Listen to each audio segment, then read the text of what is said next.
যার মা নাই, যার বাবা নাই, সে বুঝে মা কত বড় রত্ন, বাবা কত বড় রত্ন। যার মা নাই তার দোয়ার দরজা একটা বন্ধ, যার বাবা নাই তার দোয়ার দরজা দুটোই বন্ধ হয়ে যায়। ওই সন্তান ডানে বামে তাকায় আর কান্না করে, আমারে কে একটু মায়ের আদর দিবে। আমার নবীও তো দুনিয়াতে আইসা বাবার চেহারাও দেখতে পারেন নাই। 6 বছরে নবী মা হারা কান্না করতেছেন। 8 বছরে দাদাকেও হারায় ফেললেন। মায়ার নবী কান্না করে, ও এত কান্না। আম্মা জান আয়েশা রাদিয়াল্লাহু আনহা নবীর কান্না দেখা জিজ্ঞাসা করেন, ইয়া রাসূলুল্লাহ, আমি আয়েশার সাথে আপনার বিবাহ হয়েছে যখন আমার বয়স 6 বছর, আর আপনার ঘরে আসছি যখন আমার বয়স 9 বছর। ও নবী, আমার কোন অজান্তে বেয়াদবি হয়েছে নাকি আপনি কষ্ট পায় কান্না করেন? নবী বলে, না না, তাহলে আপনাকে মাঝে মাঝে দেখি আপনি আমার রুমের মধ্যে বসে বসে গুনগুন করে মাঝে মাঝে কান্না করেন। আমার নবী, আপনি কাঁদেন কেন? নবী বলেন, ও আয়েশা, 2টা কথা আমার মনে পড়লে আমি চোখের পানি ধরে রাখতে পারি না। এক হলো আমার জীবনের এক সঙ্গিনী ছিল খাদিজা, আমার বিবি, তিনি চলে গেছেন, তার কথা যখন মনে পড়ে আমি চোখের পানি ধরে রাখতে পারি না রে আয়েশা। খাদিজা আমার জীবনের বড় উপকার করেছে।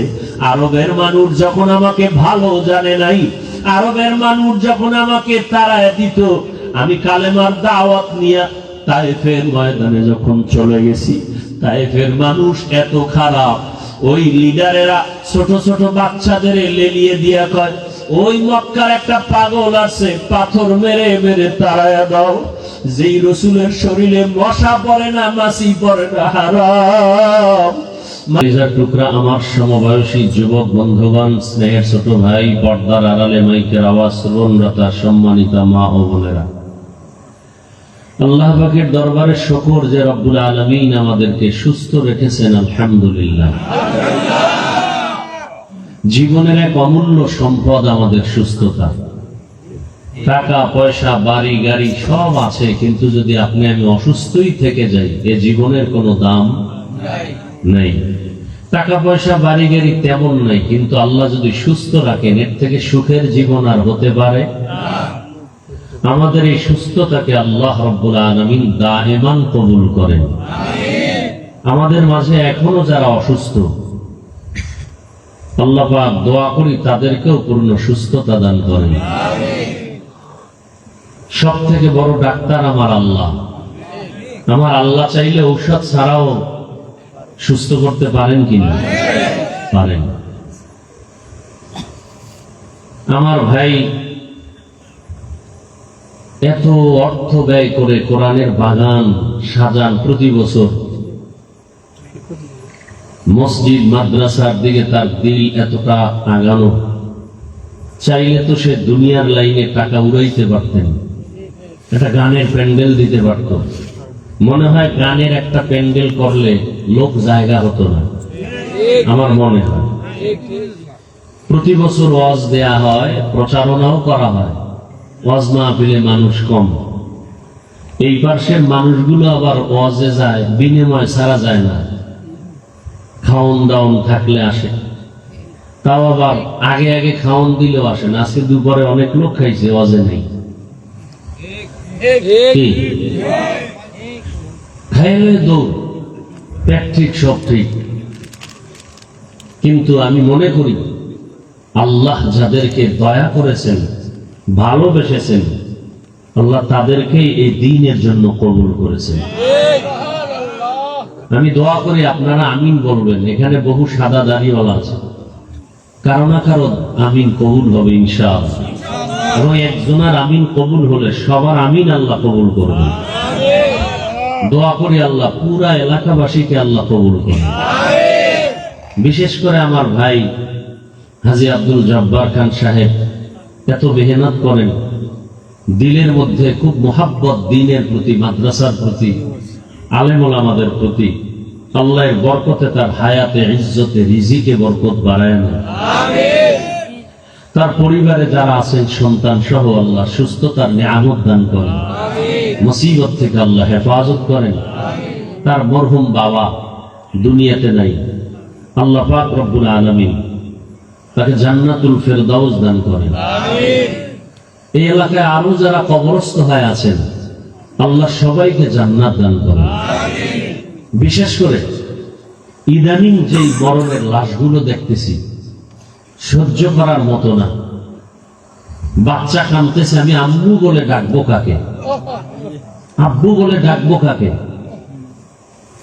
আবার মা কাঁদতেছে, আমার সন্তান ছাড়া আমি বাঁচবো কিভাবে? এগুলো সহ্য করার মতো না। এত কঠিন এক হালাত, আপনারা দেখেন না এগুলো। বিবাহ করেছে, পরিবার বউ সহ রওনা বাবার বাড়ি, যেতে পারে না, রাস্তার মাঝে শেষ। কুমিল্লা ট্রেনের সাথে বাসের ধাক্কা, দেখেছেন জাগাত মানুষ ঈদের জামা কাপড় গুলো পরে আছে। প্রতিনিয়ত এই অবস্থা, এগুলো একটা মানুষ হিসাবে মেনে নেওয়া বড় কষ্ট। বাস পানিতে পড়ে কি অবস্থা হলো।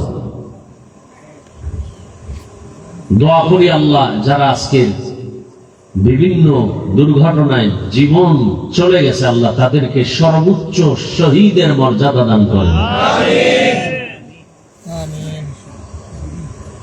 আসলে রসুলের কিছু আমল আমাদেরকে দিছেন, আমরা রসুল চ্যালেঞ্জ দিয়ে গেছেন, তোমাদের জীবনে সম্মান নষ্ট হবে না, মৃত্যু তো হবেই, তবে মৃত্যুটা যেন শান্তির হয়, সম্মানের হয়।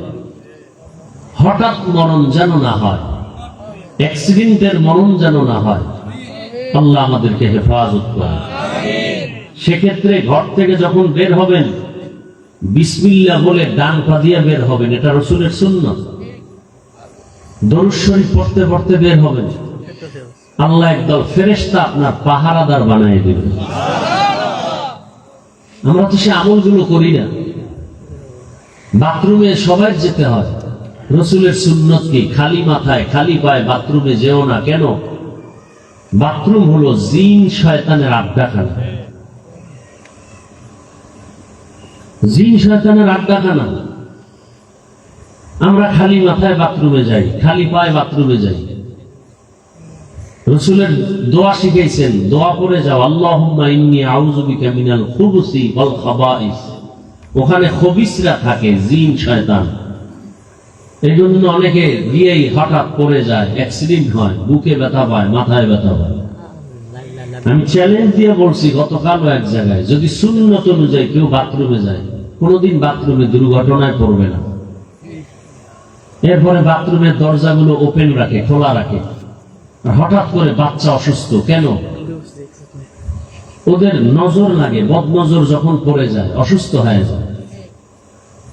হাদিস শরীফে এমন কথা আছে যে এমনকি বাচ্চা মহিলাদের কাপড় যেগুলো গোসলের পরে থাকে, এগুলো যেন মাগরিবের আগে, সূর্য ডুবার আগে ঘরে নেয়, বাইরে না থাকে। কারণ ওই টাইম শয়তান ঘুরে, জিন ঘুরে। রসুলের সুন্নাত যে মানবে আর জীবনে কোনো অশান্তি আসবে না। আর এই সুন্নতের বয়ান শোনানোর জন্য আমার ভাই এ সুন্দর আয়োজন করেছেন। আল্লাহ পাক ভরপুর কামিয়াবির সাথে মাহফিল কবুল করেন। শুধু কি আমার দেশের হালাত দেখেন তো, আজকে বিশ্বের কি অবস্থা। আমার বাংলাদেশি প্রবাসে যারা আছেন অধিকাংশ মধ্যপ্রাচ্যে আছেন, সেখানে যুদ্ধ চলতেছে। যদি কিছু হয়ে যায় ভবিষ্যতে আমাদের দেশের মানুষের ক্ষতি বেশি হবে। আমাদের কলিজা ভরে কান্না করার, দোয়া করা উচিত। আল্লাহ পাক গোটা বিশ্বের মুসলমানদেরকে হেফাজত করেন, আমার দেশ আমার জাতিকে হেফাজত করেন। অন্যের জন্য দোয়া করলে নিজের জন্য আগে কবুল হয়। আমরা তো অন্যের জন্য দোয়া করতে চাই না, মনে মনে ভাবি যদি আমার ভাগে কম পড়ে যায়।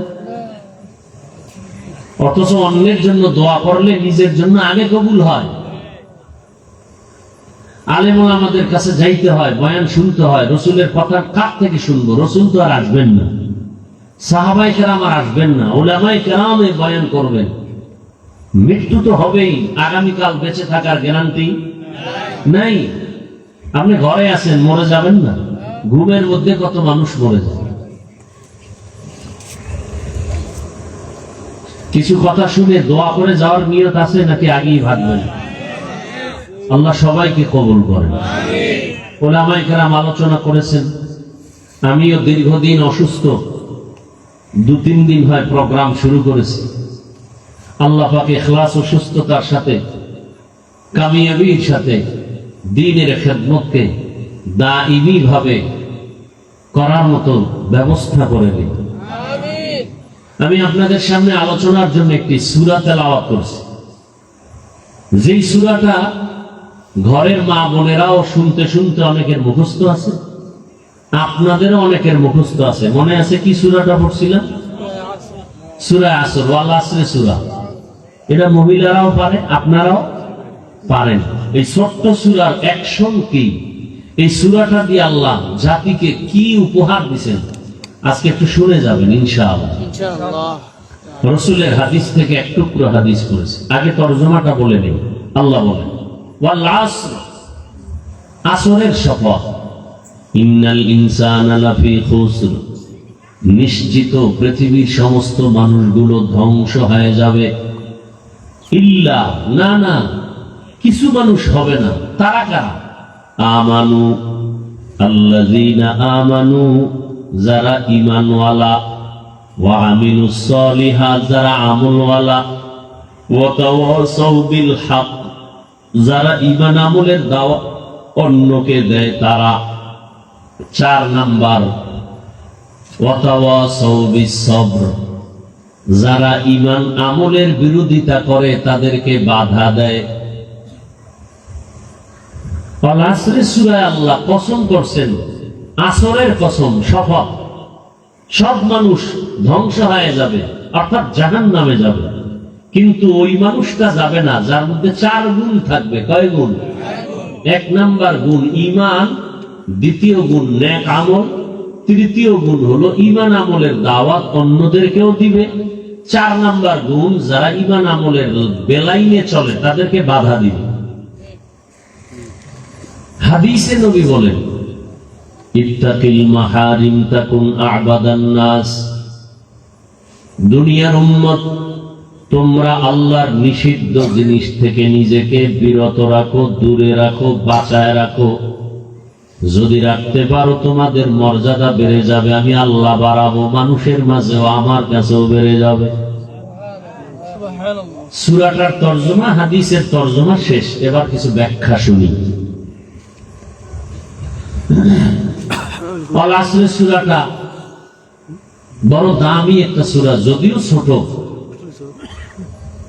কিন্তু তার অ্যাকশন, তার পাওয়ার অনেক বেশি।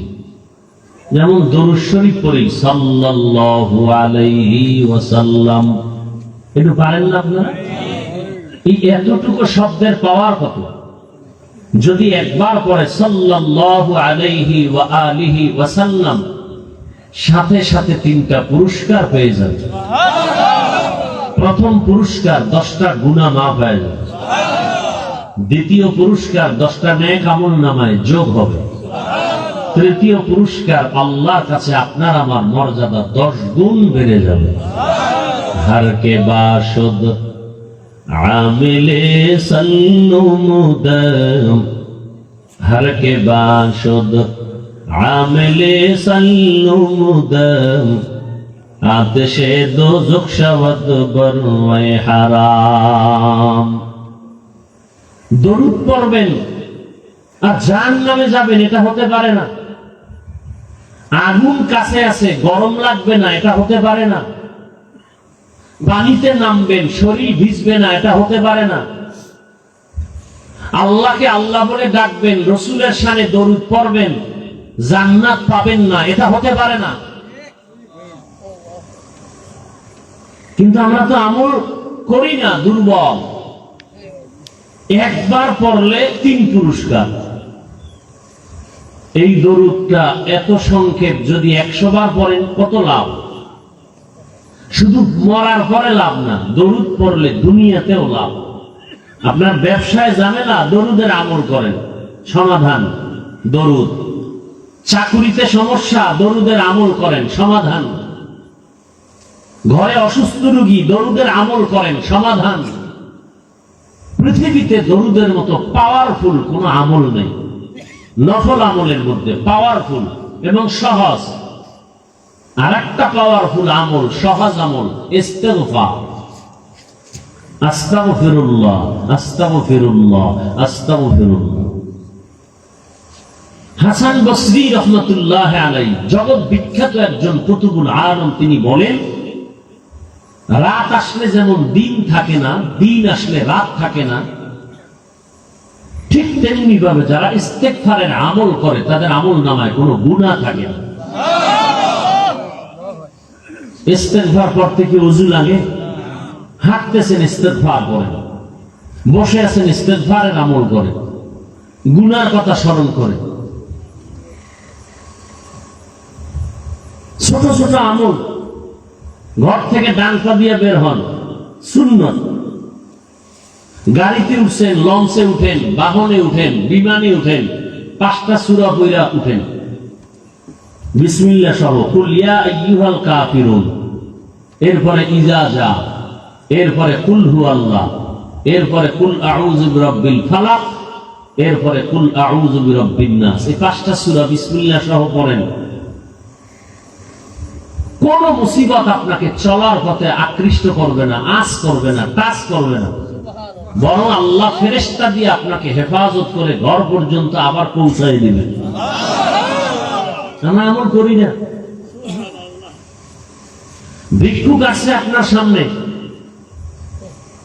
খবরদার ধমক দিবেন না, কিছু দিয়ে বিদায় করেন। কোন কোন সময় ভিক্ষুক আসলে ভিক্ষুক না, আপনাকে পরীক্ষা করার জন্য কোনো অলিও হতে পারে। এরকম বহু ঘটনা আছে। মাটি কাজ করে, এরকম লেবার আছে না, মাটি কাটে, ওরা তো ফজরের আজান দিলেই কাজে যায়। এখন তো সব নবাব জাদা হয়ে গেছে, এখন কাজের লোক পাওয়া যাচ্ছে না, এদের ডিমান্ড বেশি, এদেরকে খুঁজে পাওয়া যায় না, মোবাইল ব্যবহার করে, বন্ধ রাখে, অনেক ডিমান্ড। আগে মানুষের দিল ভালো ছিল, কাজও করতো মন দিয়া, আর এখন ওভার টাইম করবে না, 1 মিনিট বেশি হলে জরিমানা নিয়ে নেবে মালিক থেকে। না হয় এমন এক কাম করতে যে একটা আকাম করবে যে মালিক আরো 50,000 টাকা লস করে দিল গোপনে। তো ওই রকম একটা লোক যাচ্ছে রাস্তা দিয়ে কাজে যায়, হঠাৎ এক বুড়া মানুষ ভিক্ষুকের ভেসে এসে দাঁড়ায়, বলে, এই কই যাও? বলে, কাজে যাও। আমি গরিব মানুষ, আমাকে কিছু দিতে পারো? কি চাও? ওই অনেক আগের কথা। বলে, আমাকে 2 টাকা দাও। এখন তো 2 টাকা কোনো ভিক্ষুকও নিতে চায় না।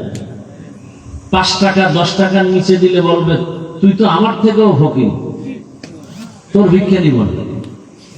কথা ঠিক না? আল্লাহর কি কুদরত! এই লেবার যাতে এদের পকেটে, বা পকেট তো নাই, ওই কাপড়ের ভিতরে খুচরা টাকা রাখে, 1 টাকা 2 টাকা 5 টাকা। আগে, এখন তো নোটও নেই। 2 টাকা দিল, দিয়ে হাতটা ধরছে, এই দাঁড়াও, তুই 2 টাকা দিছ আমার, তোর কষ্টের থেকে না মহব্বতে? বলে, মহব্বতে। বলে, কি চাও? বলে, কিছু চাই না। বলে, বল। ওই ছেলেটা আমাকে শুনেছে, কি চাও বল। আমি কিচ্ছু চাই না, কারণ আজকে আমি দোয়া করে যাব। বল। ওই ছেলেটা দোয়া চাইলো যে আমি যেন মানুষের সেবা করতে পারি, মানুষের সেবা করতে পারি। ওরে এমন কিছু আমল দিছে আর বলছে, আমল দিয়া তুই যারে ফু দিবি তার রোগ ভালো হয়। আল্লাহর কাছে দোয়া করে দিছে। এই জন্য ভিক্ষুকের তাড়ায় দিবেন না, খারাপ ব্যবহার করবেন না, আমল বাড়ায় দেন। কয়দিন আর বাঁচবেন ভাই? মৃত্যু তো একদিন হবেই। কিন্তু দুনিয়াতে আপনি মরার পরে মানুষ যেন দোয়া করে, স্মরণ করে, এরকম কিছু রেখে যান। কি রাখবেন? মসজিদ রেখে যান, মাদ্রাসা রেখে যান, দুইটা এতিম সন্তানকে আপনি সহযোগিতা করে যান, আজীবন দোয়া করবেন। কত অসহায় সন্তান আছে, শীতের মধ্যে একটা মশারি কিনতে পারেন, একটা কম্বল কিনতে পারেন। মাদ্রাসাগুলো এখন ভর্তি শুরু, আমাদের মাদ্রাসা রোজা টু রোজা আমাদের বছরের হিসাব, নতুন বছর শুরু, ভর্তিও শুরু। কত ছাত্র বাবায় নিয়ে আসছে, টাকা নাই, রিক্সা চালাই, কি করব? আমরা ফ্রি করে দেই, এতিম মা নাই, ফ্রি করে দেই। কিতাব কিনবে, কিতাব কিনার টাকা নাই। কত আল্লাহর বান্দা আছে, বলি ভাই মাদ্রাসায় কিছু কিতাব কিনে দেন, আজীবন পড়বে, আর আপনার বাবার কবরে সওয়াব পৌঁছতে থাকবে। কই যারা দান সদকা না কইরা কোটি কোটি টাকার পাহাড় করছে, তারা কই? বাড়ি আছে তারা নাই, গাড়ি আছে তারা নাই, মানে বাঁচিয়া থাকিয়াও ওই টাকা ভোগ করতে পারে না। কেন? বাম হাতে কামাই করছে, বাম হাতে সব চলে গেছে, ও টাকায় বরকত নাই। আর যারা দান সদকা করে মাদ্রাসা মসজিদে, গরিব এতিম অসহায়দের পিছনে, গরিবরা দিল খুলে দোয়া করে তার জন্য, এটাই তার আখিরাতের অ্যাকাউন্টে জমা থাকবে। সূরা আসর ছোট, কিন্তু পাওয়ার অনেক বেশি। চার মাযহাবের চার ইমামের একজন ইমামের নাম ইমাম শাফিঈ রাহমাতুল্লাহ আলাইহি। তিনি লিখেছেন, দয়াময় আল্লাহ যদি কোরআনের মধ্যে যে আয়াত সংখ্যা আছে ৬৬৬৬, ১১৪ সূরা, আল্লাহ যদি শুধু আল আসরে সূরাটাই দিতেন, আর একটা সূরাও না দিতেন, আর দুনিয়ার সব মানুষ আল আসরে সূরার উপরে যদি আমল করে জীবন চালাইতো, বিনা হিসাবে জান্নাত পেয়ে যেত। তাহলে একটু বুঝেন তো এই সূরাটার পাওয়ার কেমন। তরজমা বলে ফেলেছি, এবার ব্যাখ্যা শুনতে থাকেন। আল্লাহ পাক শপথ করছেন শুরুতে, ওয়াও কাসমিয়া, কসমের জন্য, ওয়াল আসর, আসর একটা শব্দ, এর কসম করলেন। আল্লাহ পাক কসম করলেন কেন? এর বহু কারণ। সংক্ষেপ তার কারণ হলো, মানুষ যেন ওই কথাটাকে বেশি গুরুত্ব দিয়ে শুনে, এটা খুব গুরুত্বপূর্ণ। এবং যেই জিনিসের উপরে কসম কাটবেন আমার আল্লাহ, সেই জিনিসটাও বড় দামি। যেমন এরকম কসম আরো সূরার মধ্যে আছে, ওয়াত্তিন ওয়াজ্জাইতুন ওয়াতুরি সিনিন ওয়া হাযাল বালাদিল আমিন।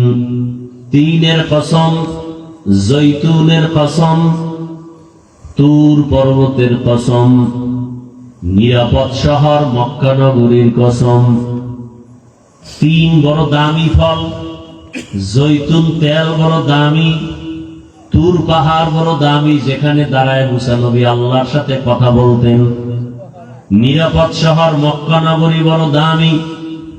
দুনিয়াতে এত মসজিদ আছে, দুনিয়াতে মসজিদের অভাব নাই।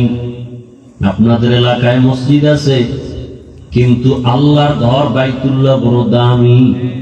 এটা এমন দামি যে বাইতুল্লাহর পার্শ্বে বৈশা যদি কেউ একবার বলে আল্লাহ, ১,০০,০০০ বার আল্লাহ বলার সওয়াব।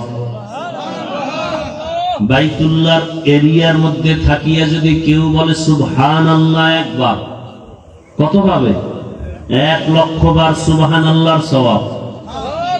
বাইতুল্লাহ বৈশা কিছু বলে না, শুধু তাকায় তাকায় দেখে আল্লাহর ঘর। যতক্ষণ তাকায় দেখবে ততক্ষণ শুধু আমল নামায় সওয়াব আর সওয়াব।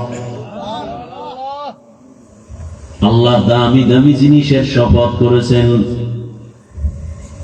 ওয়াশ-শামসি ওয়া দুহাহা, সূর্যের কসম। ওয়াল কমারি ইযা তালাহা, চাঁদের কসম। ওয়াস সামাই যাতিল বুরুজ, আসমানের কসম। ওয়াল ইয়াউমিল মাউউদ, কিয়ামতের দিনের কসম। ওয়া শাহিদু ওয়া মাশহুদ, জুমার দিনের কসম। জুমার দিন বড় দামি। আরাফার দিনের কসম, আরাফার দিন বড় দামি। আল্লাহ তাআলা কসম করেছেন ওয়াল আসর, আসরের কসম, আসর বড় দামি। বলে আসর মানে কি? অনেক তরজমা, তবে এখানে একটা তরজমা বলি, আসর মানে সময়। আসর মানে কি? সময়ের কসম। তার মানে সময় বড় দামি। বলে কেমন? দুনিয়াতে যত মানুষ, যত প্রাণী আছি, একটা মানুষও সময়ের বাইরে চলার কোনো রাস্তা নাই। হাঁটতেছেন সময়ের মধ্যে, খাইতেছি সময়ের মধ্যে, ঘুমাইতেছি সময়ের মধ্যে। সময়টা এত দামি, দুনিয়াতে যারা সময়টারে মূল্যায়ন করে কাজে লাগায় তারাও দামি হয়ে যায়। যেমন আপনাদের এলাকা থেকে 4 জন যুবক ছেলে বিদেশে গেল চাকরি করতে। 2 গ্রামের 2 জন করে 4 জন একই ফ্লাইটে, একই চাকরি। 5 বছর পরে রেজাল্ট বের হলো, 2 জনের ঢাকাতে ফ্ল্যাট কিনছে, বাড়ি পাকা বিল্ডিং, আর 2 জনের অবস্থা বড় খারাপ। ঋণ করিয়া বিদেশ গেছে, ঋণের টাকাও আদায় করতে পারে নাই। জিজ্ঞাসা করা হলো, একই এলাকার 4টা যুবক, একই সময় তোরা গেছো, 5 বছর পরে 2 জন বড় হিরো হয়ে গেছে, 2 জন তোরা জিরো কেন? জিরো ওয়ালারা কিছু বলতে পারে না, যারা হিরো তারা বলে। তাদের জিজ্ঞাসা করা হলো, তোমরা ওদের থেকে আগায় গেলা সম্পদে, কারণ কি? বলে, আমরা বিদেশ আসছি ঘুমানোর জন্য আসি নাই। আমার মাথার উপরে আমার মায়ের চিন্তা, বাবার চিন্তা, স্ত্রী সন্তানের চিন্তা। মালিক আমাদের যেই টাইম আমাদের ডিউটি করার জন্য দিয়েছে, ওর থেকে আমরা আরো বেশি ওভার ডিউটি করেছি, বসে থাকি নাই। আর ওরা শুধু মালিকের ডিউটি কইরা ঘুমাইছে, আর ওই টাকা দিয়া উড়াইছে উল্টা পাল্টা পথে। সময়টারে কাজে লাগাইছে, ওভার টাইম করছে, সময় নষ্ট করে নাই। ওরা দামি হয়ে গেছে। দুনিয়ার জমিনে যারা সময়টারে কাজে লাগায়, এই যে রমাজান চলে গেল, রমাজানে এত ব্যবসায়ীর ব্যবসায় বরকত কেন? হিন্দুও তার বরকত বেশি। পুরা 11 মাসে যেই ব্যবসায় লাভবান না হয়, রমাজানের 1 মাসে এর থেকে বেশি লাভবান হয় কেন? অন্য 11 মাসে ডিউটি করে সকাল 8টা থেকে সন্ধ্যা 8টা, কর্মচারী দোকানে 1 জন। রমাজান মাসে সব সময় দোকান খোলা, কর্মচারী 4 জন। সময়টারে মূল্যায়ন করিয়া যখন ব্যবসায় খাটাইছে, লাভবান হয়ে গেছে। ঠিক নি? লেখাপড়ার মধ্যে যারা সময়টারে কাজে লাগায়, তারাই তো কবি নজরুলের মতো দামি হয়। সময়টারে কাজে লাগায়, টাকার কারণে সম্মান না, সময়টারে কাজে লাগানোর কারণে সম্মান। ডাক্তার জাকির নায়েকের নাম কে না জানে, কে না চিনে? টাকার গরমে না, এত সম্মান সারা দুনিয়ায় শুধু টাকার জন্য না, ক্ষমতার জন্য না। সময়টারে জীবনে কাজে লাগাইছেন, অনর্থক নষ্ট করেন নাই। সময়ের বড় দাম। এই যে আপনারা বসে আছেন, এখানেও সময় ব্যয় হয় না? এই সময়ের দাম আছে না নাই? বলবো কিছু? রহমতের নবী বলেন, কোরআনের ময়দানে আলেম ওলামাদের বয়ান শোনার জন্য যেই মুমিন ঘর থেকে কদম দিয়া বের হয়, প্রত্যেকের সাথে 70,000 ফেরেশতাকে আল্লাহ কাফেলা বানায় দিয়েছেন। এখানে বসার পরে চতুর্দিক থেকে নূরের তৈরি রহমতের ফেরেশতারা হাতে হাত লাগায় কাতার বন্দী হয়ে বেষ্টন করে আছে আল্লাহর আরশে আজিম পর্যন্ত। নবীজি বলেন হাদিসে, ফেরেশতাকে আল্লাহ জিজ্ঞাসা করেন, ওই হাজী আব্দুল জব্বার সাহেবের বাড়ির মাঠে কারা বসে আছে? নরমাল বিছানা, হোগলার ভেতরে চাকাইয়ের মধ্যে বসে আছে, এরা কারা? কয় তোমার বান্দা। কেন আসছে? আল্লাহ তো জানেন, তারপরও জিজ্ঞাসা কেন ফেরেশতাকে? ফেরেশতাদেরকে সাক্ষী বানানোর জন্য জিজ্ঞাসা করে। এই ফেরেশতারা ওরা আসছে কেন? টাকা চায় না? কি চায়? বাড়ি চায় না, গাড়ি চায় না। কেন আসছে? টাকার জন্য না।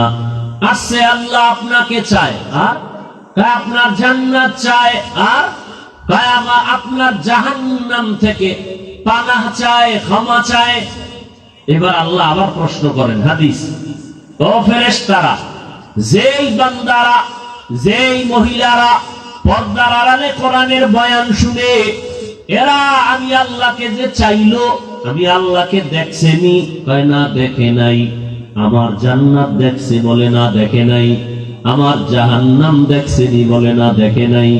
আল্লাহ বলেন, ফেরেশতারা সাক্ষী হয়ে যাও, যেই বান্দা বান্দিরা আমি আল্লাহকে না দেখে, আমার জান্নাত না দেখে, আমার জাহান্নাম না দেখে মনের আবেগ নিয়ে বসছে, জানায় দাও, সাক্ষী থাকো, লিখে দাও, এরা ময়দানে বসা মাত্র সবার সব গুনাহ মাফ করে দিলাম। আতিনা ফি দারে দুনিয়া না হাসান, আতিনা ফি দারে দুনিয়া না হাসান, আতিনা ফি দারে উকবানা হাসান, ইয়া গিয়াসাল মুস্তাগীসিন ইহদিনা লিফতিখারা বিল উলুমে ওয়াল গিনা। হর গরিবে নেক তু তৈয়ার হে, जो न मांगे उससे तू बेजार है। কোরআনের বাগানে বসা মাত্র সব গুনাহ মাফ। দুনিয়াতে আর কোন বাগান নাই যেখানে বসলে গুনাহ মাফ হবে। কিন্তু এই মজলিস এত দামি, এখান থেকে যদি কেউ বয়ান শুনিয়া মোনাজাতে কান্না করে তওবা করে বাড়িতে রওনা হয়, আল্লাহ না করুন যদি অবস্থায় তার মরণ হয়, বিনা হিসাবে জান্নাত। কত বড় দামি মজলিস, আল্লাহ কত দয়াময়। আল্লাহ বলেন সময়টারে কাজে লাগাও। হাদিসে পাকে নবী বলেন, কেউ যদি এশার নামাজ পড়ে ঘুমায়, কি করে? আবার সকালবেলা ঘুম থেকে উঠিয়া যদি আবার ফজরের নামাজ আদায় করে, ঘুমের মধ্যে যেই টাইম গেল ওই টাইমটাও নেকের পাল্লায় ওজন হবে। চিন্তা করছেন? আপনি ঘুমায় রয়েছেন, কিন্তু এই সময়টাও নেকের পাল্লায় ওজন করা হবে। ওগো নবীর উম্মতেরা,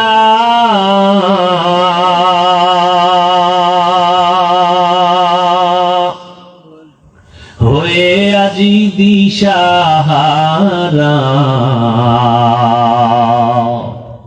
কোরআন হাদিসের চলো যখন যাহা চায় মনে, নবী বিনে কে তরাবে পুসিরাত মিজানে, নবী বিনে কে তরাবে পুসিরাত মিজানে। উম্মতের কান্ডারি নবী,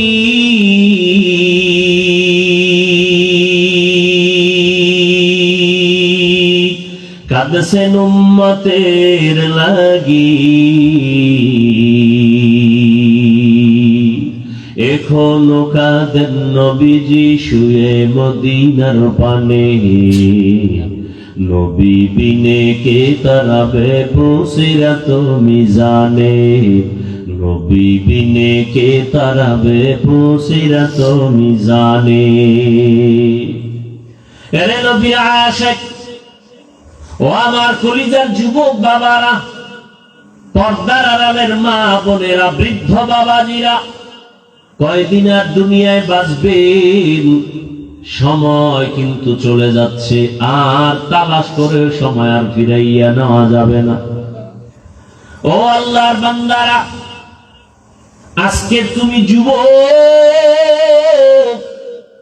যৌবনের বাহাদুরি করে রাস্তায় হাঁটো, তোমার দাদা তোমার নানার দিকে তাকাও, তারাও কিন্তু আজকে লাঠি নিয়ে চলে। আমার মতো যৌবন তাদেরও ছিল। পানি ভাত খাইয়া যেই শক্তি দেখাইতো, এখন বিরিয়ানি খাইয়াও সে শক্তি আর পায় না, লাঠি ছাড়া চলতে পারে না। তোমারও কিন্তু এমন একটা জীবন আসবে, আজকের এই বাহাদুরি থাকবে না, একদিন সব নিঃশেষ হয়ে যাবে, বাড়ি ঘর কিছুই সাথে যাবে না। হ্যাঁ, যদি তোমার উপার্জনের হালাল কামাই দিয়ে একটা মসজিদ বানাও, মাদ্রাসা বানাও, একজন কোরআনওয়ালা তৈরি করো, হাসরের ময়দানে এই কোরআনওয়ালা সুপারিশ করে বলবে, আল্লাহ এই বান্দা আমাকে মাদ্রাসায় কোরআন শিক্ষার ক্ষেত্রে সহযোগিতা করেছে, এই বান্দাকে জান্নাত দেও। আল্লাহ বলবেন, যাও, কোরআনের সুপারিশ করেছো, আমি তাকেও জান্নাত তোমার সাথে দিয়ে দিলাম। ভাইরা আমার, আল্লাহ সময়টারে কাজে লাগাবার জন্য শপথ করেছেন। সময় বড় দামি এক সম্পদ, এই সময়টারে অবহেলায় কাটাইও না। ও আমার কলিজার যুবক, আজকে সময়কে অপচয় কাটানোর জন্য মোবাইল হাতে দিয়ে দিছে সব বেঈমানেরা। সময় কেমনে যায়, রাত্র 3টা বাজে খবর নাই, 4টা বাজে খবর নাই, ফজরের আজান কখন হলো খবর নাই। অথচ এই মোবাইলের কারণে চোখের পাওয়ার নষ্ট, মাথা নষ্ট, শরীর দুর্বল, হাত দুর্বল। এরপর ওই মোবাইলের গুনাহ থেকে নিজেদেরকে বাঁচাইতে পারি না রে বাবা। কয়দিন আর এই বাহাদুরি, ঘুমের মধ্যে আজরাইল যদি আসে, কি নিয়ে আল্লাহর আদালতে দাঁড়াবে। এজন্য আল্লাহ শপথ করে বলেন, সময়ের শপথ, সময় বড় দামি। সময়টারে যারা কাজে লাগাইছে তারা দামি হয়ে গেছে, আখিরাতের লাইনও হয়েছে, দুনিয়ার লাইনও হয়েছে। এ ভাই, যারা মোটামুটি লেখাপড়া করছেন, আপনারা তো জেনারেল লাইনে পড়েছেন, আপনাদের লাইনে কত সন্তান একসাথে স্কুলে যাইতেন, কিন্তু আপনি আজকে লেখাপড়া তেমন করেন না, কিন্তু আপনার সাথে ওই ছেলেটা লেখাপড়া করে কিন্তু আজকে ওসিডিসি, র্যাব, আর্মি, অনেক টাকার মালিক হয়েছে। নাই, সময়টারে কাজে লাগাইছে। আর আপনি বলছেন, আমারে শিক্ষকের ধমক দিল কেন, আমি লেখাপড়া করব না। আমারে শিক্ষকে বেতের বাড়ি দিল কেন, লেখাপড়া করব না। আপনি রাগ কইরা চলে গেছেন, কপাল পুড়ে ফেলছেন। আর আপনার সাথে ওই ছেলেটা লেখাপড়া করি আজকে matric, MA, IA, BA pass করার পর এখন সে ডাক্তার, এমবিবিএস ডাক্তার, হোমিওপ্যাথিক ডাক্তার, সময়টারে কাজে লাগাইছে। এখন সম্মান এলাকায় সব থেকে বেশি। কেন? টাকা আছে, কয় না। তাহলে এত সম্মান কেন?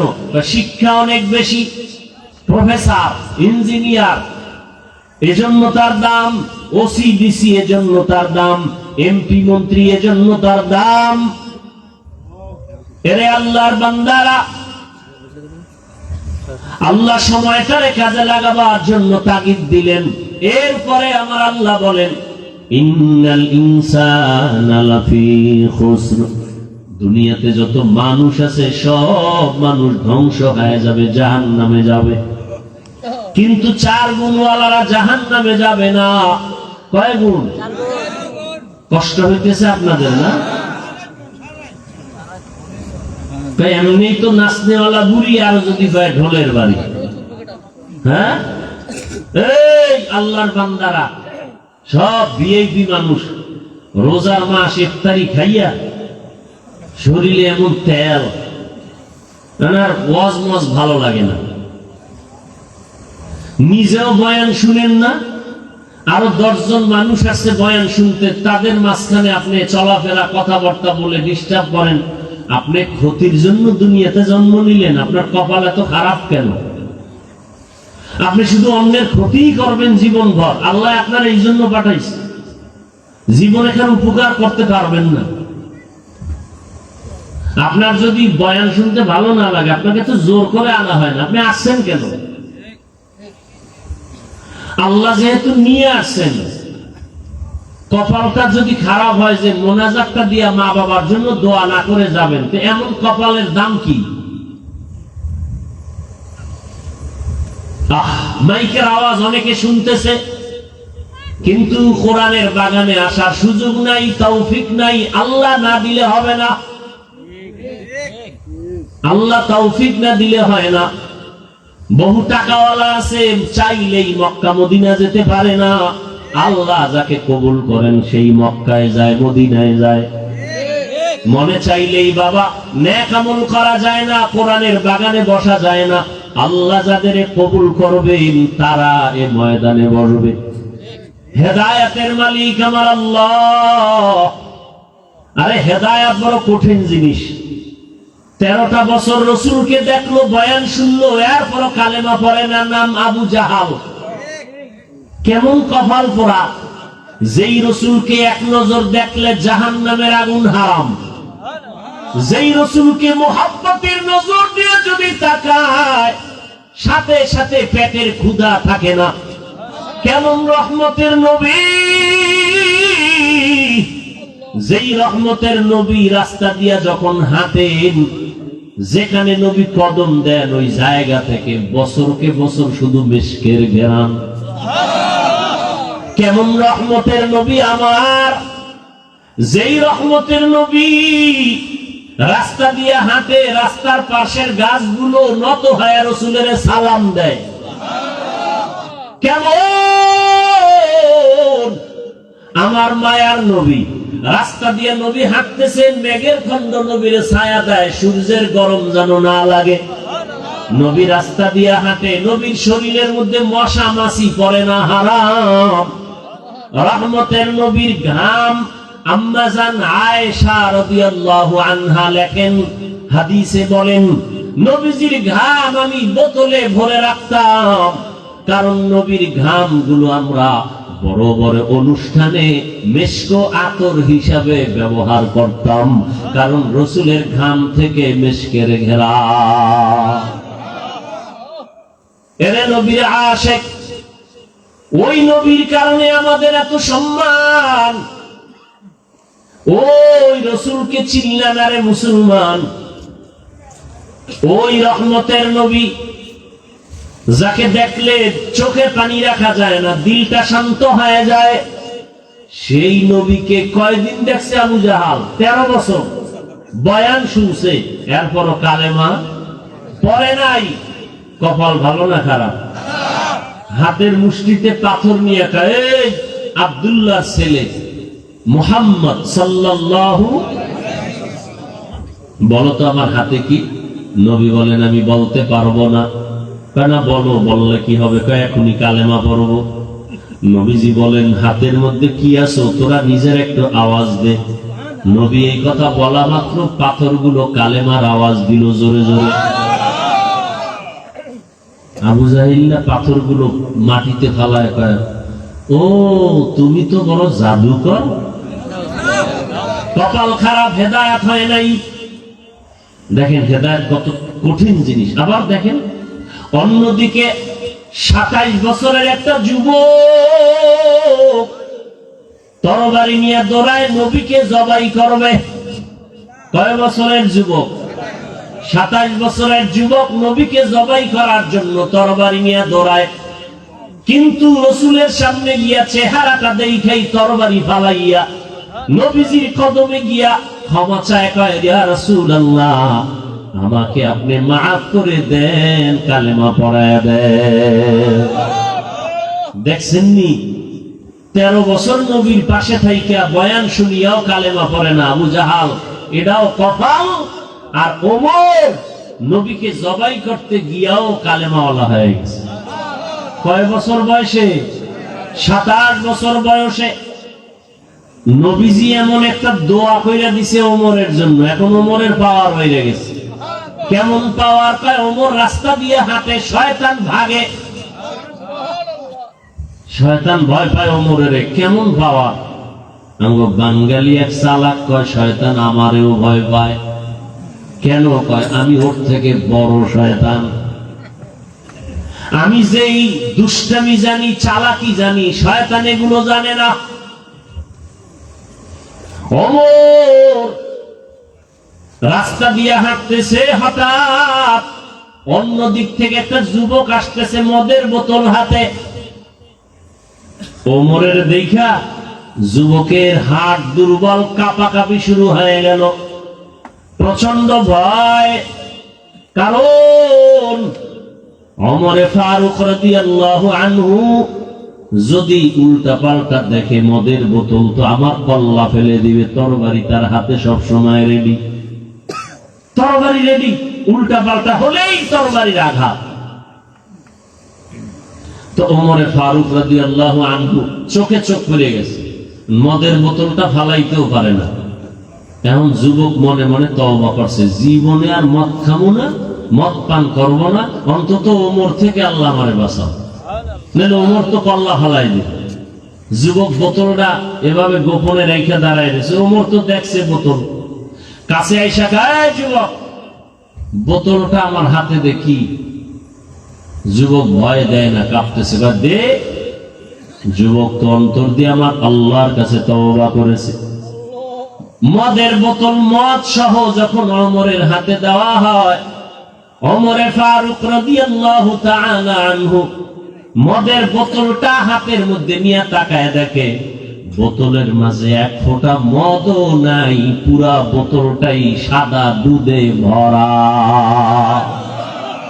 हर के दारत खौफे हक दर दिल मदहम, हर के दारत खौफे हक दर दिल मदहम, जन्नतुल मअवा देहद ओ राम काम जुज़बा हक ची जे मखाज इंसुजा फजले उ आमस्ते दर जुमला जहा। ও আমার কলিজার যুবক বাবারা, বৃদ্ধ বাবাজিরা, পর্দার আড়ালের মা বোনেরা, আমি সারা বাংলাদেশে মানুষের পায়ে হাত রেখে বয়ান করি আর কথা বলি, আল্লাহর হুকুম অনুযায়ী চলবেন তার মানে, নবীর আদর্শ মেনে চলবেন তার মানে আমার মতো টুপি লাগায়া বড় হুজুর হইয়া পাগড়ি পরেন এটা না। বরং আমি বলবো যারা স্কুলে পড়ো যুবকেরা, ধন্যবাদ, আমি দোয়া করে গেলাম। স্কুলে পড়ো, কলেজে পড়ো, চাকরি করো, ব্যবসা করো, বাধা নাই। বরং তুমি ওখানে থাকিয়া নবীজির আদর্শ মেনে চলো, দেখবা তোমার জীবনটা ধন্য হয়ে যাবে। আমি সারা বাংলাদেশে দোয়া করি, বলি বয়ানে, ও যুবক বাবারা, তুমি স্কুল কলেজে পড়িয়া ডাক্তার হও, ইঞ্জিনিয়ার হও, প্রফেসর হও, তুমি একজন কলেজে পড়িয়া লেখাপড়া শিখে তুমি এমপি হও, ওসি বিসি এসপি হও, মন্ত্রী হও, বাধা নাই। তবে অনুরোধ একটাই সব জায়গায় করি, বেয়াদব হইও না রে বাবা। কারণ যদি বেয়াদব হইয়া যাও, ডাক্তার হলেও জুতার বাড়ি তাসলিমা নাসরিনের মতো খেতে হবে। ডাক্তার জাকির নায়েক সেও ডাক্তার, আর আমার দেশের তাসলিমা নাসরিনও এমবিবিএস ডাক্তার। তাসলিমা নাসরিনের পরিণাম ফল কি? মরলেও লাশ আর জন্মভূমিতে আসার কোন সুযোগ নাই, শুধু বেয়াদবির কারণে। আর ডাক্তার জাকির নায়েকের এত সম্মান কেন? জীবনে কোনোদিন বেয়াদবি করেন। ডাক্তার হও, বেয়াদব যদি হও তো ডাক্তার হলেও তোমার কপালে জুতা। আর যদি তুমি আদব ওয়ালা হইয়া ডাক্তার হও, আমি লিখিত দিতে পারি তোমার সম্মান মরার পরেও থাকবে। ইঞ্জিনিয়ার হও, প্রফেসর হও, ওসি বিসি এসপি হও, গোটা দুনিয়ায় তোমার সম্মান বেড়ে যাবে। তবে আদব রক্ষা করতে হবে। অনেকে প্রশ্ন করবে, হাফিজ ভাই, ডাক্তার, ইঞ্জিনিয়ার, প্রফেসর হব, বেয়াদব হব না, কথার ব্যাখ্যাটা কি? ব্যাখ্যাটা এমন ভাবে দেই যে ডাক্তার হইয়া আদব রক্ষা করো, তার মানে 3 জায়গায় বেয়াদবি করলেই গজব চলে আসবে ডাইরেক্ট। এই 3 জায়গায় বেয়াদবি করা যাবে না। 1 নম্বরে মা বাবা, 2 নম্বরে শিক্ষক, 3 নম্বরে উলামায়ে কেরাম। এই 3 জায়গায় যদি বান্দা তুমি দোয়া নিয়ে চলো, তুমি জিরো থেকে হিরো। ডাক্তার হলেও সম্মান। আমার দেশে যুবকেরা বলো, তোমার মতো যুবক স্কুল কলেজে পড়ে, জেনারেল লাইনে পড়ুয়া, ডাক্তার, ইঞ্জিনিয়ার, প্রফেসর, নামাজি আসেনি? যুবক বাবারা বলো, আছে না নাই? তোমার পায়ে হাত রেখে বলি, তুমি নিজেকে প্রশ্ন করো, তুমি পারো না কেন? তোমার মতো যুবক র্যাব, আর্মি, পুলিশ, বিডিআর এর চাকরি করে 5 ওয়াক্ত নামাজ পড়ে, তুমি পারো না কেন? তোমার মতো যুবক সন্তানেরা রাস্তায় গাড়ি চালায়, নামাজ পড়ে, বলো তুমি কেন পারো না? তোমার মতো যুবক সন্তানেরা ওসি, ডিসি, এসপি, এমপি, মন্ত্রী নামাজি অভাব নাই, তুমি কেন পারো না? তোমার মতো যুবক নদীর মধ্যে মাছ ধরে, নামাজ পড়ে, বলো তুমি কেন পারবা না? তোমার মতো যুবক কৃষি কাজ করে, ময়দানে গামছা বিছাইয়া নামাজ পড়ে, বলো তুমি কেন পারবা না? অনুরোধ করে বলছি, হেদায়েতের মালিক আল্লাহ। এই যুবকেরা, মাত্র কয়েক মাসের ঘটনা, যেই যুবকটা চোখে দেখে নাই কিন্তু মরার পরে তাকায় তাকায় আমার মাওলা কুদরতি ক্ষমতা দিছে, দেখছে। এত সম্মান যে ঢাকার অলি গলি জানাজায় ভরপুর হয়ে গেছে। কার কথা কইতেছি? যেই ওসমান হাদি রাস্তা দিয়ে হাঁটলে মানুষ এসে এমনি এমনি টাকার বান্ডিল দেয়, লাখ টাকা দেয়, 50,000 টাকার বান্ডিল দেয়। যুবকেরা সাক্ষী দাও, কোনদিন লাইভে টাকা চাইছে ছেলেটা? ইন্তেকালের পরে ব্যাংক অ্যাকাউন্ট চেক করে দেখা হলো গোটা দুনিয়া থেকে ভক্তরা তারে কোটি কোটি টাকা পাঠায় দিছে। আর তুমি কেমন চরিত্র নষ্ট তোমার! তুমি সারা রাত মোবাইলে গুনাহ করার জন্য এমবি ভরতে গিয়া মায়ের টাকা চুরি করো, বাবার টাকা চুরি করো। তোমার চরিত্র কত খারাপ, তোমার চেহারা নষ্ট হয়ে গেছে। যাদের কলবের দরজা খোলা, এরা তাকাইলেই দেখবে তুমি রাতের বেলা কি গুনাহ করেছো। আজকে গুনাহ করার কারণে চেহারার মধ্যে নূর নাই, চেহারার মধ্যে আলো নাই, চেহারা দিয়ে তাকাইলে মায়া লাগে না, শুধু গুনার কারণে চেহারার নূর আল্লাহ নিয়ে গেছেন। এই অবস্থায় যদি আজরাইল আসে, কয়দিন আর বাঁচবারে বাবা? ওই ওমরা হজে গেছে নোয়াখালীর সন্তান পরিবার নিয়া, বাচ্চা নিয়া ওমরা করার পরে গেছে কোন বন্ধুর বাড়ি বেড়াইতে, এমন একটা অ্যাক্সিডেন্ট হয়ে গেছে, জাগাত মারা গেছে। স্বামী, স্ত্রী, সন্তান, তবে 3 সন্তানের একটা মেয়ে বাচ্চা বেঁচে আছে। ওরে ফ্লাইটে নিয়ে আসছে দেশে, আর বলছে তোর আব্বু আম্মু চিকিৎসা অবস্থায় আছে, আসবে।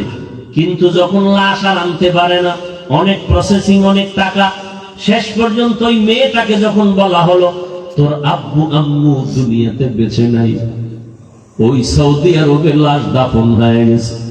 মেয়েটা মিডিয়ায়, যারা ফেসবুক চালাও বাবা, জীবন ভর তোমার এই জীবনটাই মোবাইলের মধ্যে নেশায় কাটাও।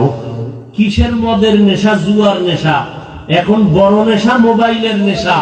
যেই মোবাইলের নেশায় জীবন ধ্বংস, যৌবন ধ্বংস, সব বরবাদ। ওই মেয়েটা এমন হাউমাউ করে কাঁদছে আর বলছে আমি কাকে মা বলে ডাকবো, কে আমাকে মায়ের আদর দিবে? ঈদের আনন্দ ওর কপালে নাই। ঈদের দিন সবাই মায়ের কাছে যায়, বাবার কাছে যায়, আব্বু আমার একটা জামা কিনে দাও, আম্মু আমারে পোশাক পরায়া সাজায় গোসল করায়া দাও। কিন্তু যার মা নাই, যার বাবা নাই, সে বুঝে মা কত বড় রত্ন, বাবা কত বড় রত্ন। যার মা নাই তার দোয়ার দরজা একটা বন্ধ, যার বাবা নাই তার দোয়ার দরওয়াজা দুটোই বন্ধ হয়ে যায়। ওই সন্তান ডানে বামে তাকায় আর কান্না করে, আমারে কে একটু মায়ের আদর দিবে? আমার নবীও তো দুনিয়াতে আইসা বাবার চেহারাও দেখতে পারেন নাই। 6 বছরে নবী মা হারা কান্না করতেছেন, 8 বছরে দাদাকেও হারায় ফেললেন, মায়ার নবী কান্না করে। ও এত কান্না! আম্মা জান আয়েশা রাদিয়াল্লাহু আনহা নবীর কান্না দেখা জিজ্ঞাসা করেন, ইয়া রাসূলুল্লাহ, আমি আয়েশার সাথে আপনার বিবাহ হয়েছে যখন আমার বয়স 6 বছর, আর আপনার ঘরে আসছি যখন আমার বয়স 9 বছর। ও নবী, আমার কোনো অজান্তে বেয়াদবি হয়েছে নাকি আপনি কষ্ট পায় কান্না করেন? নবী বলে, না না, তাহলে আপনাকে মাঝে মাঝে দেখি আপনি আমার রুমের মধ্যে বসে বসে গুনগুন করে মাঝে মাঝে কান্না করেন। আমার নবী, আপনি কাঁদেন কেন? নবী বলেন, ও আয়েশা, 2টা কথা আমার মনে পড়লে আমি চোখের পানি ধরে রাখতে পারি না। এক হলো আমার জীবনের এক সঙ্গিনী ছিল খাদিজা, আমার বিবি, তিনি চলে গেছেন, তার কথা যখন মনে পড়ে আমি চোখের পানি ধরে রাখতে পারি না রে আয়েশা। খাদিজা আমার জীবনের বড় উপকার করেছে। আরবের মানুষ যখন আমাকে ভালো জানে নাই, আরবের মানুষ যখন আমাকে তাড়ায় দিত, আমি কালেমার দাওয়াত নিয়ে তায়েফের ময়দানে যখন চলে গেছি, তায়েফের মানুষ এত খারাপ, ওই লিডারেরা ছোট ছোট বাচ্চাদের লেলিয়ে দিয়া কয়, ওই মক্কার একটা পাগল আছে, পাথর মেরে মেরে তাড়ায়া দাও। যেই রসুলের শরীরে মশা পড়ে না, মাছি পড়ে না, হারাম। মায়ার নবী কাঁদেন আর বলেন, আয়েশা, যখন তায়েফের ময়দানে দাওয়াত দিতে গিয়া ওই ছোট ছোট বাচ্চারা, কাফেরের সন্তান, ওরা পাথরগুলো উঠাইয়া আমার শরীরে মারতেছিল, বৃষ্টির মতো শরীরে পাথর পড়তেছিল, আর আমার শরীরে পাথর পরে আঘাত হইয়া রক্ত নিচে পড়তে পড়তে আমার পায়ের জুতা আটকায় গেছে, জুতা আর খোলা যায় না। আমি একবার ওদিকে তাকাই আর মক্কার দিকে হাঁটতেছি। আমার আল্লাহ রসুলের কান্না বরদাস্ত করতে পারলেন না। আমার আল্লাহ ডাক দিয়ে কয়, ও জিবরাইল, যাও আমার মায়ার নবীর কাছে গিয়া সান্ত্বনার বাণী দাও। তায়েফের জমিনে এখন আমি গজব দিব, তায়েফের সব মানুষগুলো ধ্বংস করে দিব। মায়ার নবীর কাছে জিবরাইল আমিন আসিয়া যখন বলল, আল্লাহর রসুল কেমন দয়ার নবী, আমার নবী কান্না করে আর বলে, ভাই জিবরাইল, না না, আমার আল্লাহকে রাগ করতে নিষেধ করো। তায়েফের কাফের বেঈমানেরা আমি মুহাম্মদের চিনে না, ওরা যদি জানতো আমি এতিম,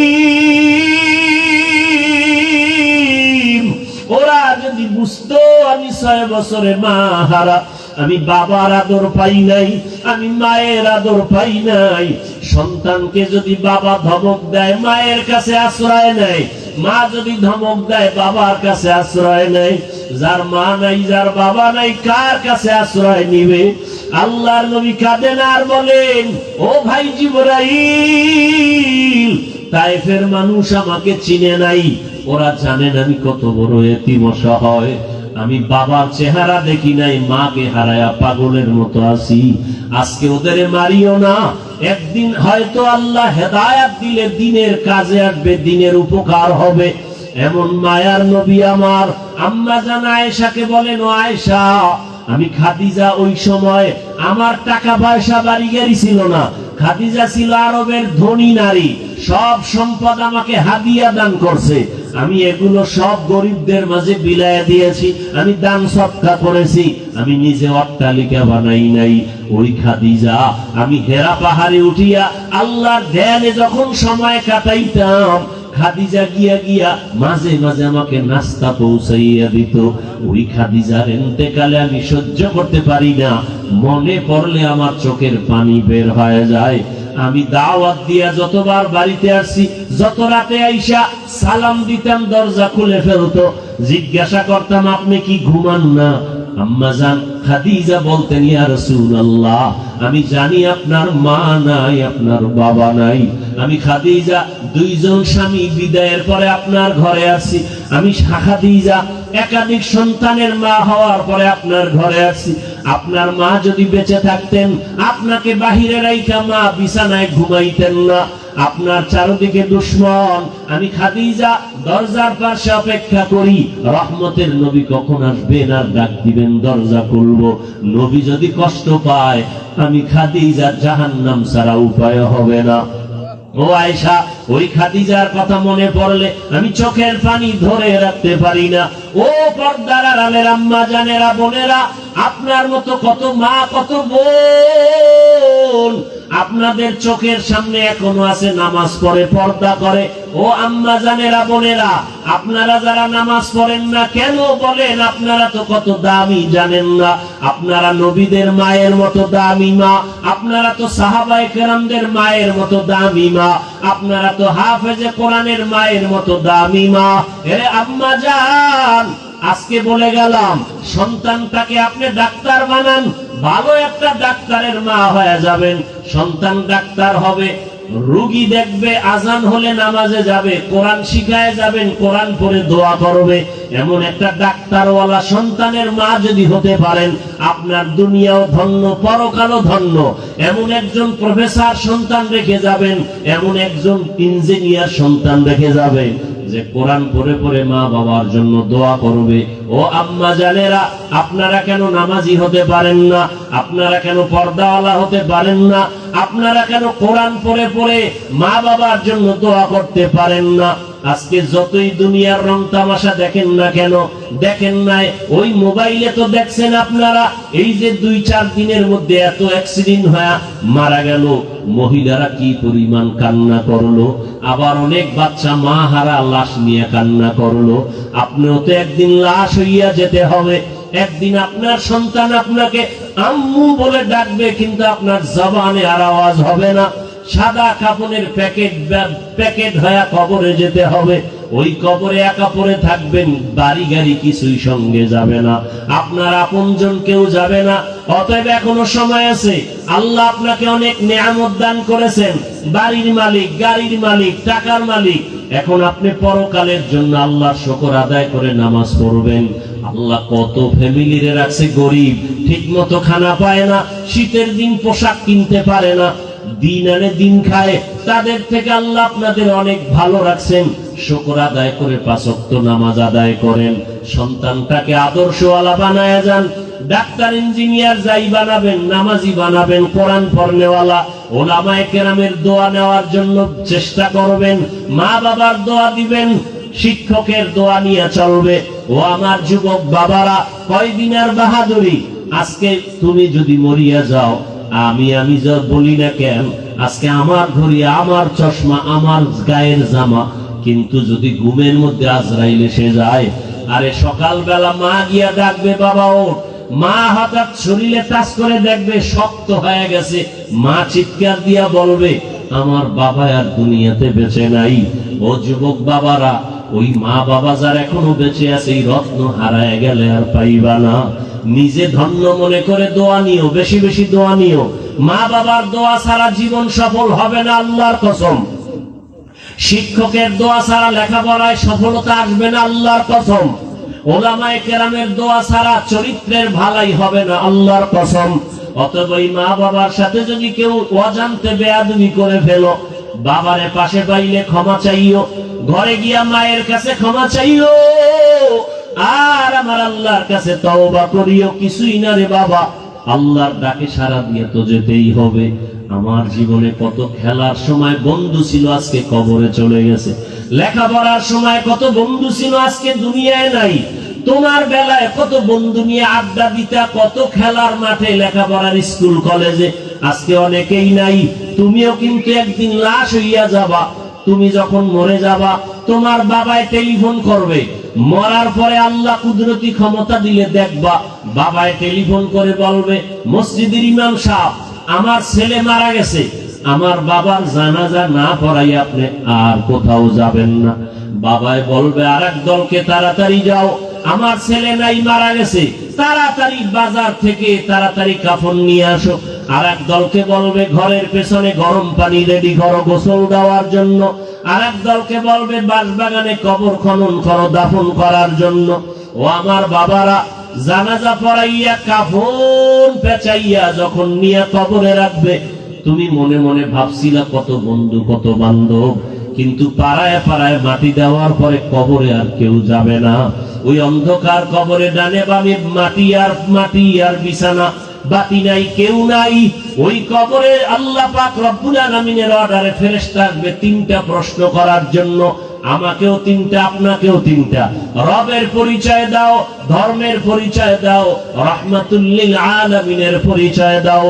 যদি বেনামাজি অবস্থায় কবরে যাও, গুনাহ নিয়ে কবরে যাও, নবীজি বলেন তখন সে জবাব দিতে পারবে না।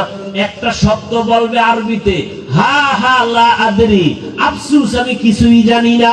আমার আল্লাহ, নবীজি বলেন আল্লাহ রাগ করবে, রাগ করিয়া গাইবি আওয়াজ দিয়া বলবে, ও ফেরেশতারা, এই নাফরমানের আমি দুনিয়াতে কম নেয়ামত দেই নাই।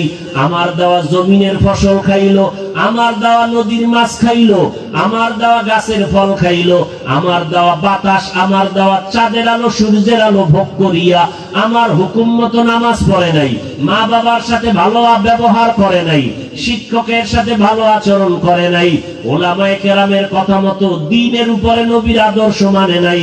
এখন আর ছাড় দেওয়া হবে না। আল্লাহ গায়বী আওয়াজ দিয়ে বলবেন, ও ফেরেশতারা, এই নাফরমান গুনাহগারকে ধর, কবরে জাহান্নামের আগুন জ্বালায় দাও। একটা না, দুইটা না, 99টা সাপ কবরে চলে আসবে। আল্লাহ তাআলা রাগ করে বলবেন, ও কবরের মাটি, এই গুনাহগার বেনামাজি নাফরমানকে দুই দিক থেকে জোরে জোরে চাপ দাও। এমন চাপ দিবে পাজরের হাড় চুরমার হয়ে যাবে। ও আমার বৃদ্ধ বাবাজিরা, যুবক বাবারা, তোমার অন্তর যদি বলে কোরআন সত্য না মিথ্যা?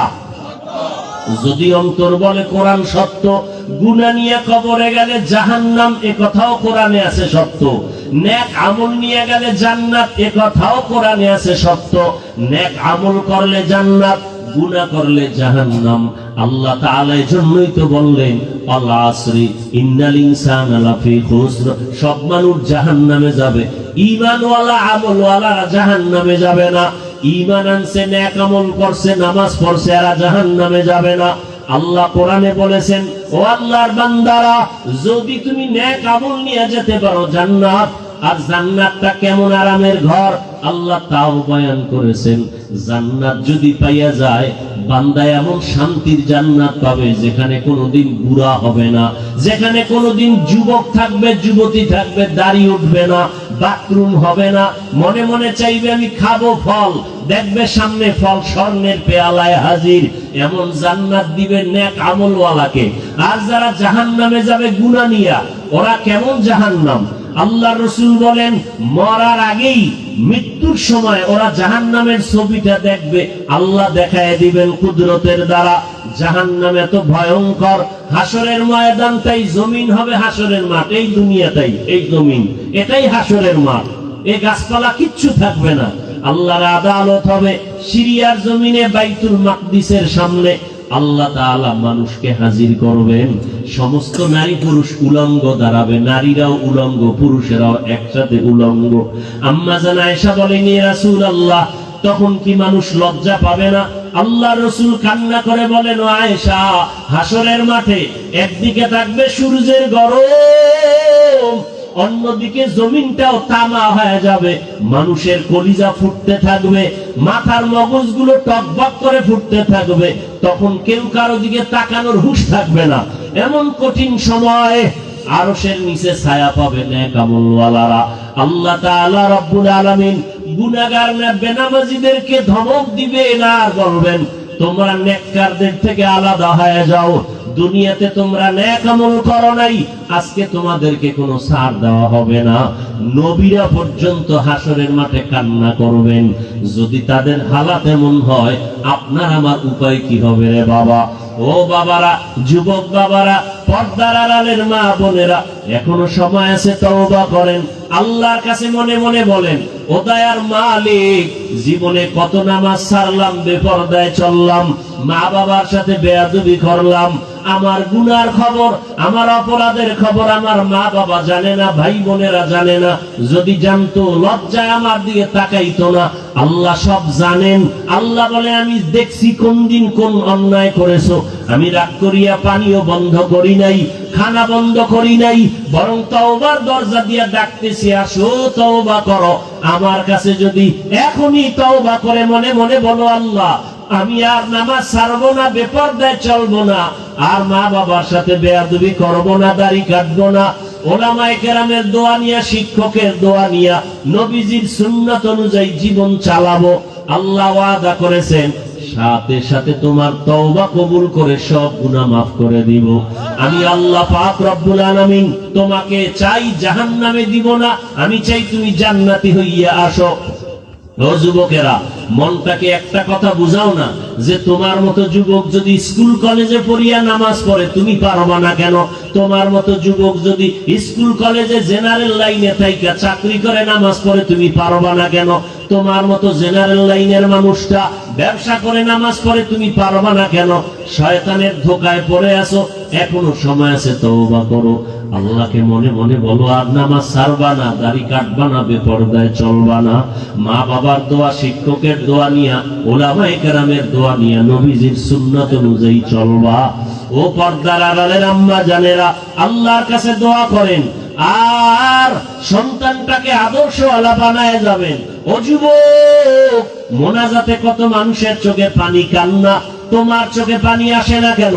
গুনার কারণে আল্লাহ বেজার হয়ে গেছে, মা বাবার বুঝি অভিশাপ লাগছে বেয়াদবির কারণে। বাসায় যাইয়া মায়ের কাছে ক্ষমা চাইও। মা হারায় গেলে আর পাইবা না, বাবা হারায় গেলে পাইবা না। ওই মায়ের কাছে গিয়া বলিও, মা আজকে ওয়াজের প্যান্ডেলে কত মানুষ কান্না করলো, আমার চোখে পানি নেই, আল্লাহ বুঝি বেজার, দয়া করে আমার মাথায় হাত দিয়া দোয়া করে দাও, আমি আর বেয়াদবি করব না। যদি বলতে পারো, দেখবা মায়ের চোখে পানি জমা। মা মাথায় হাত দিয়া বলবে, বাবা আয়। আল্লাহকে ডাকবেন আর বলবেন, আর সে আজিমের মালিক, আমার কলিজার সন্তানটারে তুমি কবুল করো, মাফ করে দাও। মা বাবার দোয়ার সাথে সাথে আর সে আজিমে কবুল হয়ে যাবে। ও সন্তানেরা, এখনো সময় আছে, মা বাবার দোয়া নিয়ে সামনে আগাও। ডাক্তার হলেও যেন মানুষ বদনাম না বলে, ইঞ্জিনিয়ার হলেও যেন তোমার আচরণে কেউ কষ্ট না পায়, তোমার সুনামের কারণে যেন মানুষ মুগ্ধ হয়, মানুষ যেন মরিয়া গেল দোয়া করে। তওবা যদি নসিবে থাকে, শুরুতেই বলছিলাম আবু জাহাল নবীকে 13 বছর দেইখা বয়ান শুনে কালেমা পড়ে নাই, আর ওমরের মতো বান্দা নবীকে জবাই করতে গিয়া কালেমাওয়ালা হয়ে গেছে। জানি না এই মাঠের ভিতরে ওমরের মেজাজওয়ালা কপাল নিয়ে কারা বসছেন, আর আবু জাহালের মতো হতভাগা কার কপাল জানি না। যদি তওবার নিয়ত থাকে, এখনো সময় আছে, তওবা করো আর আল্লাহর কাছে মনে মনে তওবা করো, আর গুনাহ করবা না, নামাজ ছাড়বা না। মা বোনেরাও তওবা করেন, আর স্বামীর মাল নষ্ট করবেন না, বেপরদায় চলবেন না, সন্তানটাকে আদর্শওয়ালা বানাবেন, আর 5 ওয়াক্ত নামাজ পড়বেন, নবীজির আদর্শ মেনে চলবেন। মুরব্বীরাও তওবা করেন, আল্লাহর কাছে মনে মনে বলেন, আর গুনার কাছে যাবেন না, নামাজ ছাড়বেন না, আল্লাহর মুহাব্বত নিয়ে চলবেন। তওবা করার মতো যদি কারো অন্তর তৈরি হয়, মুনাফিকি অন্তরে যদি না থাকে, খাঁটি তওবার নিয়ত যাদের আছে, দুটো হাত আমার আল্লাহকে দেখাইয়া দেই। আয় আল্লাহ, হাতগুলো কবুল করে নেন, আয় আল্লাহ তওবা কবুল করে নেন। একটা হাতও খালি ফিরাইয়া দিয়েন না রে মালিক। মা বোনদের কবুল করে নেন, আমার যুবক বাবাদের কবুল করে নেন, ছাত্রদের কবুল করে নেন, মুরব্বী বাবাজিদেরকে কবুল করে নেন। তওবার উপরে মরণ পর্যন্ত মজবুত হইয়া নবীর সুন্নাত অনুযায়ী চলার তৌফিক দান করেন, আমিন। আলহামদুলিল্লাহ।